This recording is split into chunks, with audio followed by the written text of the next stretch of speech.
우리 교회가 지난주부터 다음 세대를 위한 그런 준비로 청년들을 기도를 대표 기도를 시켰습니다. 지지난주에는 김문겸 청년이 기도를 했고, 또 일부 예배 때죠. 오늘 일부 예배 때는 김도연 청년이 기도를 했는데 참 기도를 잘했어요.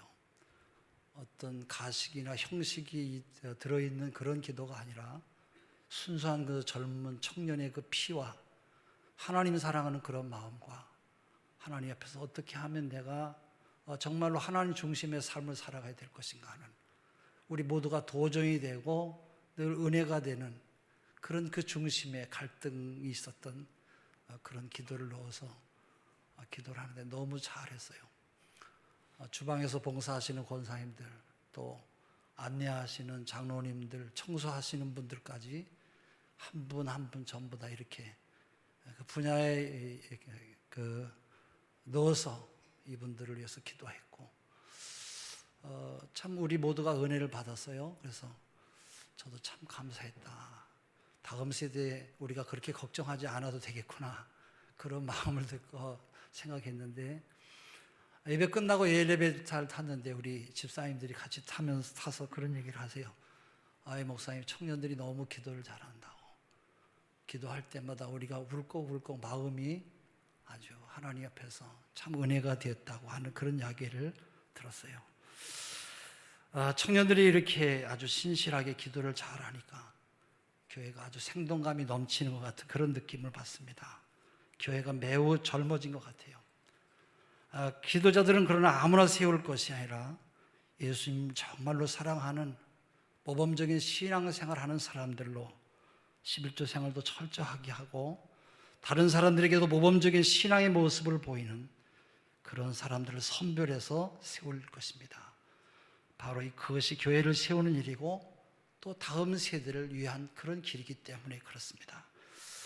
얼마 전 우리 교단 총회장님께서 명성교회에서 전국 원로 목사님들을 초청해서 설교하신 가운데, 지금 우리 교단의 교회가 8,700교인데 교회 학교가 없는 교회가 4,000개가 된다는 거예요.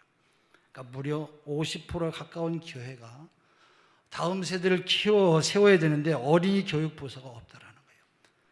또 문공부 발표에 의하면 과거에는 1,200만 명의 기독교인이 있었는데 지금은 계속 줄어들어서 580만 명 정도.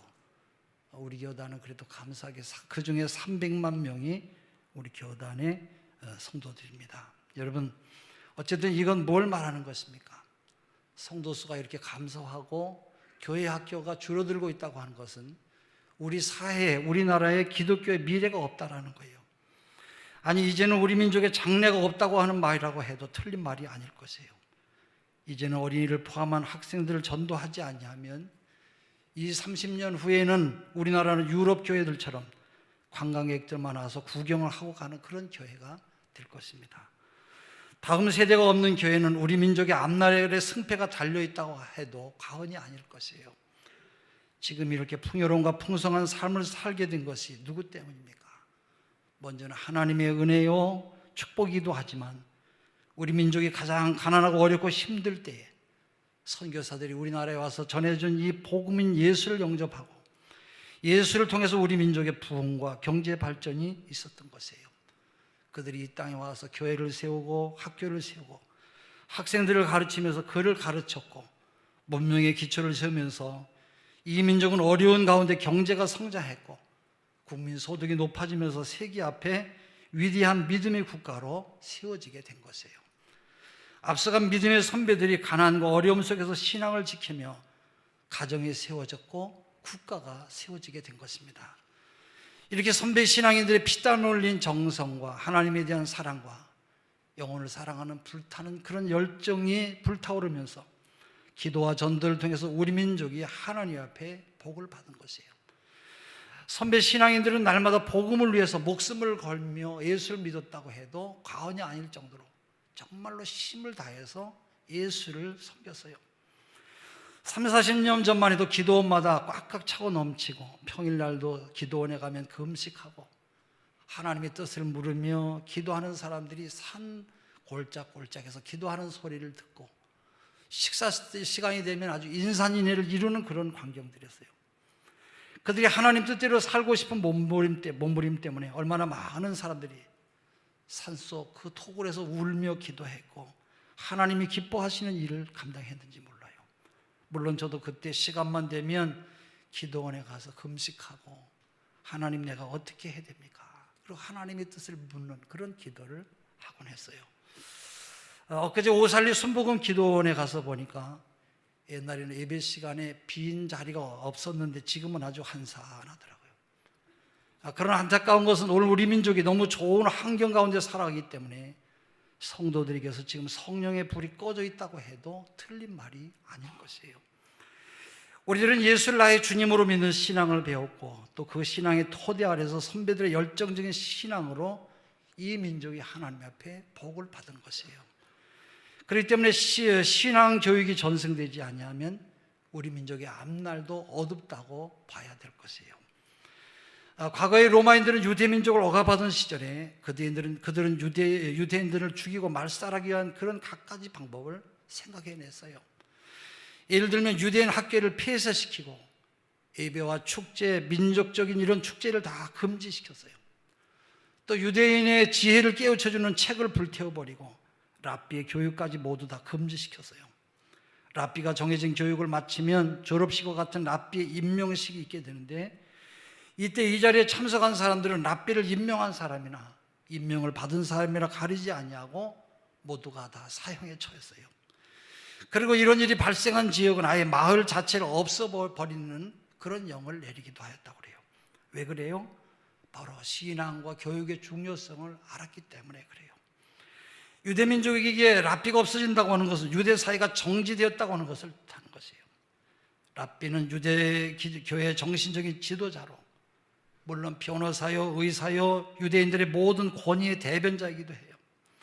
그렇기 때문에 로마인들은 랍비를 탄압했고 랍비들은 다음 세대를 위해서 끊임없이 랍비를 세우고자 했던 것이에요. 그래야만 유대인의 신앙의 대를 계승할 수가 있었기 때문입니다. 그러므로 우리 교회도 아니 우리 민족 전체는 이러한 믿음의 자녀들을 잘 키워내고 세워주는 역할을 끊임없이 계속적으로 해야 될 일이 우리들의 일인 것입니다. 이 시대는 너무나 방자하고 많은 사람들이 보이는 물질만을 추구하는 그런 시대로서 보이지 않는 하나님을 찾지 않는 무섭고 타락한 시대에 살아가고 있어요. 그래서 우리가 매일같이 듣는 뉴스에 보면 쏟아지는 뉴스에는 살인, 폭력, 강간, 폭행 이런 것들은 우리의 마음을 심히도 고통스럽게 만들고 있어요. 지금 우리들이 살고 있는 이 시대가 바로 아모스 선지자가 살아가던 시대와 똑같다는 그런 생각을 해보기도 합니다. 아모스는 남쪽 왕국 출신으로 BC 8세기경에 북왕국에서 활동했던 그런 선지자였어요. 그는 예루살렘에서 남쪽으로 10km 정도 떨어진 드고아라고 하는 지역 출신으로 그의 직업은 양을 치며 뽕나무를 기르는 농부였어요. 평범하게 농사를 짓던 사람인데 하나님께서 그를 불러서 북왕국 이스라엘 민족에게 하나님의 말씀을 선포하게 했어요. 당시에 북왕국 이스라엘은 여로보암 2세라고 하는 왕이 다스리고 있었어요. BC 789년경입니다. 이때 이스라엘 민족은 제2의 솔로몬 시대라고 할 만큼 국가적으로 아주 번성하고 평화를 누리던 그런 시기였어요. 근데 영적으로는 가장 아주 피폐하고 타락한 시대였습니다. 이러한 상황 속에서 하나님은 아모스를 선지자로 부르셨어요. 아모스라고 하는 뜻은 무거운 짐을 지고 나르는 자라는 뜻이에요. 아모스는 그 당시에 무거운 짐을 온몸으로 짊어지고 하나님의 심판의 말씀과 심판과 경고의 말씀을 신밌게 선포했어요. 그는 불의로 가득한 시대에 하나님의 공의를 온몸으로 선포한 정의로운 그 선지자입니다. 하나님은 패역한 이스라엘 민족을 향하여 5가지 환상을 보여주셨어요. 메뚜기, 불, 다림줄, 여름 과일, 광주리, 그리고 성전 문지방이 부서지는 환상을 보여주셨어요. 이런 것들은 모두 하나님께서 이스라엘을 심판하시고자 하시는 하나님의 징표들이에요. 아모스 3장 8절 9절에 내가 다림줄을 내 백성 가운데 두고 다시는 용서하지 아니하리니 이삭의 산당들이 황폐되며 이스라엘의 성소들이 파괴될 것이라. 내가 일어나 칼로 여로보암의 집을 치리라고 그렇게 말씀했어요. 다림줄은 건축 현장에서 벽돌을 쌓을 때 목수가 쓰는 측량 기구예요. 하나님께서 다림줄을 가지시고 쌓아놓은 담 곁에 계세요. 그리고 다림줄을 가지고 쌓아놓은 답을 측량하라고 말씀하세요. 여기에 쌓아놓은 담은 바로 이스라엘의 영적인 상태를 말해요. 하나님께서 왜 여러분 이스라엘에게 다림질로 측량하라고 하셨습니까? 바로 하나님께서 그들의 상태를 보시기에 너무나 패역한 상태인 것을 보여주시기 위함인 것이에요. 그 결과는 아주 비참하지요. 다림줄은 이스라엘 백성들의 정체성을 확인하는 역할을 해요. 하나님의 백성들이 하나님의 품을 떠나서 패역한 길로 갈 때 하나님은 그들의 영적인 상태를 보여주면서 그들이 누구인가 하는 것을 깨닫게 하기 위해서 하나님께서 다림줄을 보게 하신 것이에요. 오늘 우리들에게도 이 하나님의 다림줄이 필요해요. 우리가 아무리 열심히 벽돌을 쌓는다고 할지라도 하나님의 다림줄이 없으면 어느 순간 우르르 무너지고 말 것이에요. 하나님의 다림줄은 결국 뭘 말하는 것이냐? 하나님의 말씀을 말해요. 우리는 말씀의 다림줄을 통해서 우리 자신의 내면을 되돌아봐야 될 것이에요. 다림줄은 하나님의 말씀인데 하나님은 사람을 창조하실 때에 하나님의 형상대로 지으셨어요. 그것은 지정의를 지닌 인격적인 존재로 창조하셨다고 하는 것을 말하는 거예요.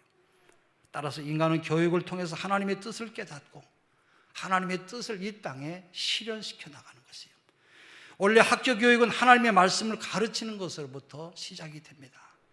중세 초기에 프랑크 왕국의 샤를 대제는 유럽 각지에 신학원을 설립하고 학문 육성에 전력합니다. 학교라고 하는 영어로는 스쿨이죠. 라틴어로는 스콜라라고 하는 라틴어로 서기 4세기부터 서유럽 기독교 모든 수도원과 교회에 마련된 부속 학교를 세워서 바로 전인적인 교육을 시킨 것이에요. 그런데 오늘날의 학교 교육은 세상의 지식만을 전달하는 그런 교육으로 바뀌고 말았어요. 오늘 우리 교육의 현실은 어떻게 됩니까? 우리나라의 자녀 교육의 현주소를 보면 우리나라 교육의 목표는 대학 입학이 최고인 것처럼 보여요.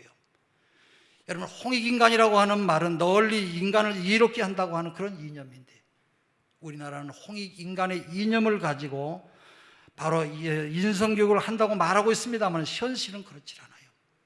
요즘 교육은, 자녀 교육은 사육에 가까워요. 사육과 양육의 차이가 어디에 있습니까? 짐승은 양육하는 것이 아니라 사육하는 것이에요. 그것은 상대방의 인격이나 상황을 고려하지 않고 오직 인간의 이기심을 위해서 마음대로 조작하고 키우는 것이에요. 소위 우리 주변에서 벌어지는 맞춤 교육은 바로 사육에 가깝습니다. 그래서 맞춤 교육이라기보다는 맞춤 사육이라고 하는 그런 표현이 잘 맞는 말일 것이에요. 초등학교 저학년 때 아이를 테스트해서 대학 목표를 정해요. 엄마가 정해준 프로그램에 의해서 초, 중, 고등학교를 거의 10년 동안 끌려다녀요. 아이의 인격이나 인성이나 태도는 별로 중요하지 않고 자신의 창의성이나 개성을 별로 고려하지 않습니다. 부모가 만들어 놓은 계획에 의해서 기계적으로 움직일 뿐이에요. 노는 시간도 엄마가 정해놓고 그룹을 만들어서 돈을 내고 놉니다. 친구들과 어울려 놀 시간이 없어요. 놀이터에 가도 함께 놀 친구가 없어요. 학교 교육은 다 뒷전이에요. 단지 내신과 졸업장을 위한 것처럼 보여요. 학교 선생님이 때리면 체벌이라고 선생님을 경찰에 신고하지만 학원 선생님이 때리면 그놈의 새끼 정신 좀 차리게 더 때려주라고 그렇게 말한다고 그래요. 학원과 과외를 위해서 새벽 밤부터 밤 늦게까지 뛰어다녀요. 최근에는 학원 전도를 따라가기 위한 신종 과외도 생겼다고 그래요. 이제는 국내에서는 안 되겠다 싶어서 여유가 있는 사람들은 해외 유학 조기 열풍으로 초등학생이나 중고등학생들이 해외로 밀려가고 있어요. 현재 미국 유학생들 가운데 한국 학생이 약 10만 명으로 세계 최고로 유학생들이 많이 몰려 있다고 그래요. 한 해에 해외로 어학연수와 유학에 지출한 비용이 약 7조 원이 든다고 그래요. 아이들을 혼자 보내는 것이 염려가 되어서 엄마와 함께 보냅니다. 그래서 기러기 아빠들이 많이 생겼고 그로 인해서 가정이 깨어지는 가정들도 있어요. 자녀 교육 때문에 부부가 자녀들과 서로 헤어져서 살아가는 그런 가정들이 많이 생겼어요. 최고를 만들려고 하는 치열한 경쟁심을 유발하는 교육과 입시 위주의 교육이 여러분 결과가 어떻게 되었습니까? 남을 배려할 줄 모르는 가장 이기적인 모습에 자녀들을 만들어내고 있어요. 그리고 고난과 역경 앞에서 너무나 쉽게 자기 자신을 포기하는 무기력한 모습으로 성장하는 것이에요. 책임감이 없고 부모님께 의지하지 아니하면 한순간도 버틸 수 없을 정도의 성인 아이의 모습을 만들어내고 있어요. 부모님의 은혜에 감사할 줄도 모르고 선생님이나 이웃에게 감사할 줄 모르는 자녀를 생산해내고 있어요. 이것이 오늘 우리 가정들에게 부닥쳐 있는 바로 교육의 현주소입니다. 또 신앙교육은 어떻습니까? 입시유지의 치열한 경쟁 속에 있다 보니까 교회 학교 역시 심각한 위기 상황에 빠졌어요. 교회 내의 인적 자원, 교사 부족으로 많은 어려움을 겪고 있어요. 우리 교회도 역시 마찬가지예요. 아이들이 주일날 편안하게 예배드릴 수 있는 환경을 만들어 놨습니다만 교사가 부족해서 아이들을 제대로 가르칠 수 없는 그런 환경에 처해 있어요. 또 주일날이면 아이들이 학원에 가서 밀린 공부를 해야 돼요. 또 각종 인증시험을 봐야 돼요. 내신 성적이나 수능 성적만으로는 안심이 안 되니까 부모들의 강요에 의해서 여러 가지 자격시험을 봐요. 그러다 보니까 교인 자녀들마저도 주의를 지키는 것이 쉽지가 않아요. 여러분, 여기에 하나님의 다림줄을 갖다 대면 어떻게 되겠습니까? 공산주의 창시자인 칼 막스를 보세요. 이 사람은 예수를 잘 믿었던 사람이에요.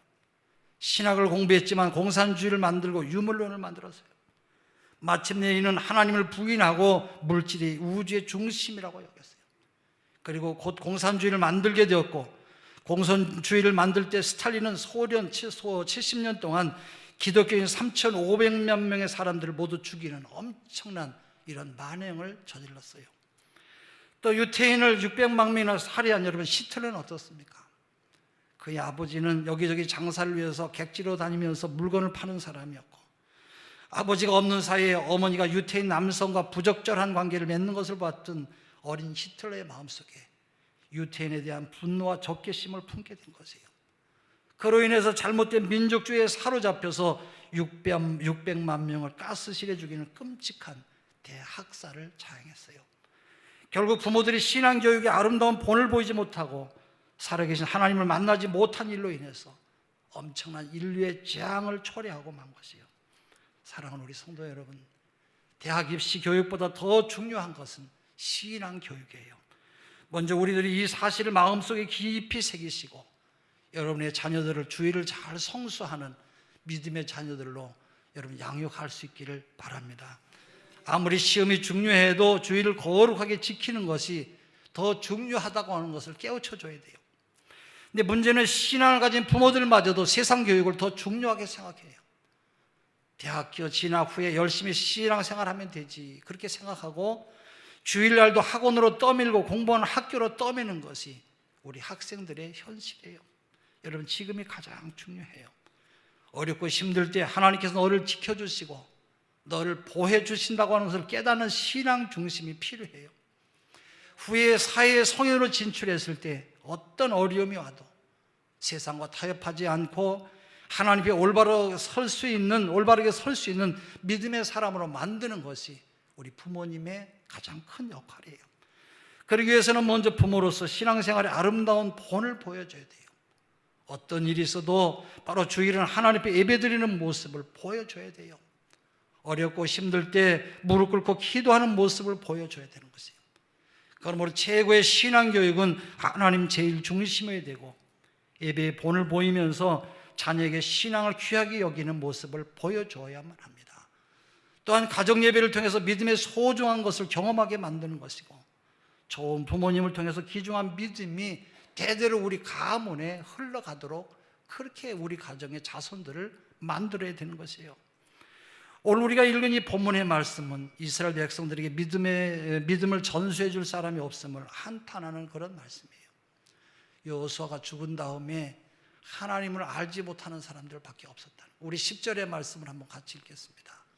우리가 읽었지요. 사사기서 2장 10절만 읽겠습니다. 시작. 그 세대의 사람도 다 그 조상들에게로 돌아가고 그 후에 일어난 다른 세대는 여호와를 알지 못하며 여호와께서 이스라엘을 위하여 행하신 일도 알지 못하더라. 예, 믿음을 전수해 줄 사람이 없다는 거예요. 최근 우리 한국교회에서 귀하게 쓰임받는 차세자 목회자를 조사해서 올린 글을 보니까 이분들에게 나타난 공통점은 어려서부터 새벽 기도를 시작했다는 거예요. 또한 이미 젊었을 때부터 하나님께 쓰임받는 비전을 놓고 몸부림치면서 자기 자신을 훈련시킨 그런 사람들이라는 것이에요. 여러분들도 10대를 겪어봐서 여러분 잘 아시지 않습니까? 여러분, 이때가 얼마나 10대가 혼란한 때입니까? 바로 질풍노도와 같은 그런 때라고 하는데, 이때 우리의 자녀들의 믿음이 내 생활의 반석이 될 수 있도록 계속해서 믿음을 훈련시켜야 할 것이에요. 믿음이 흔들릴 때마다 곁에서 기도해주고 있음을 늘 기억해 주도록 우리 자녀들에게 신앙을 각인시켜줘야 돼요. 또 하나, 교회 앞에서 항상 교회를 사랑하는 마음과 주님의 몸된 성전을 아끼고 사랑하는 것을 배우도록 봉사하는 것을 가르쳐야 돼요. 우리 교회 청년들이 참으로 귀한 것은 어렸을 때부터 주일 일부 예배 찬양대 봉사를 했어요. 요즘은 또 토요일날 교회에 있는 쓰레기를 다 수거하고 현관문과 지저분한 곳들을 깨끗하게 청소하는, 교회를 사랑하고 아끼는 그런 봉사 정신이 아주 크다는 것이에요. 그 전에 새로 건물을 건축하기 전에는 오전 7시 예배를 드리는데 청년들이 모두가 다 성가대로 봉사를 했어요. 토요일 예배가 7시인데 2부 활동하고 그러면 한 10시, 11시에 집에 들어간다고 그래요. 그럼 아침 6시에 또 깨서 교회에 오는 것이 쉽지가 않지요. 일주일에 한 번이니까 여러분 푹 자고 싶은 마음이 얼마나 여러분 간절하겠어요. 그래도 묵묵하게 교회를 섬기면서 봉사를 우리 청년들이 정말로 자랑스러워요. 우리 친구 목사 교회에는 내가 그런 이야기를 했더니 우리 교회보다 인원이 많은데 청년들에게 그렇게 간곡하게 부탁했는데도 일부 예배 성가대를 못하더래요. 왜 못하냐? 잠이 쏟아져서 도저히 우리는 나올 수가 없습니다. 그래서 결국은 자기는 일부 예배를 그냥 성가대 없이 하고 있다는 그런 이야기도 들었어요. 여러분, 예수님께서도 이 땅에 계실 때 섬기고 봉사하는 그런 삶을 살았어요. 사실 또 봉사를 해야 내 믿음이 성장합니다. 성가대를 하지 못하면 하다못해 화장실 청소라도 해야 돼요. 그게 신앙이고 그러한 사람이 건강한 신앙을 유지하는 것이에요. 그 전에 우리 교회에 새로 나오신 분은 그날 등록하자마자 식당에서 설거지를 하세요. 어떻게 하다 제가 보니까 설거지를 하면서 막 울면서 설거지를 하세요. 무슨 일이 있으시냐고 그랬더니 아니라고. 자기는 설거지하면서 너무 하나님의 은혜를 받았다. 설거지 물보다 내가 더 더러운 이런 죄를 가지고 있는데 내가 이렇게 하나님 교회에 와서 봉사를 하니까 너무 마음이 좋고 너무 기쁘다라는 거예요. 너무 주체할 수 없어. 너무 하나님의 은혜가 감사해서 자기가 울었다라는 거예요. 할렐루야. 운동을 해야 여러분 건강하듯이 봉사를 해야 우리의 신앙도 건강한 신앙이 되는 것이에요. 운동을 하지 않으면 몸에 질병이 오듯이 봉사하지 않으면 자꾸 불평이 나오게 되고 내 신앙이 여러분 열매를 맺지를 못하는 거예요. 사람이 참 중요해요. 한 사람이 잘하면 우리 가문이 새로워지고 우리 가정에 복을 받는 것은 물론 그 한 사람 때문에 민족 전체가 잘 되는 것이에요. 그러나 사람을 잘못 세우면 그 나라는 한 사람 때문에 그 가정은 파멸에 이르기도 하고 그 가정 자체가 어려움 속에 빠지기도 하는 것이에요. 지금 여러분 북한을 보세요. 그 김일성 가문 때문에 온 여러분 백성들이 2,500만이 얼마나 고생을 합니까?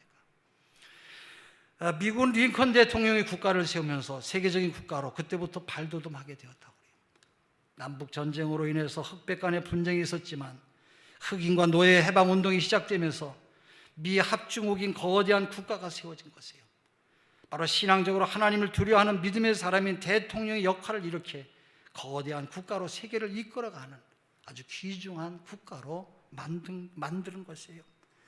유대인들의 신앙은 그래서 여러분 가히 세계적인 것이에요.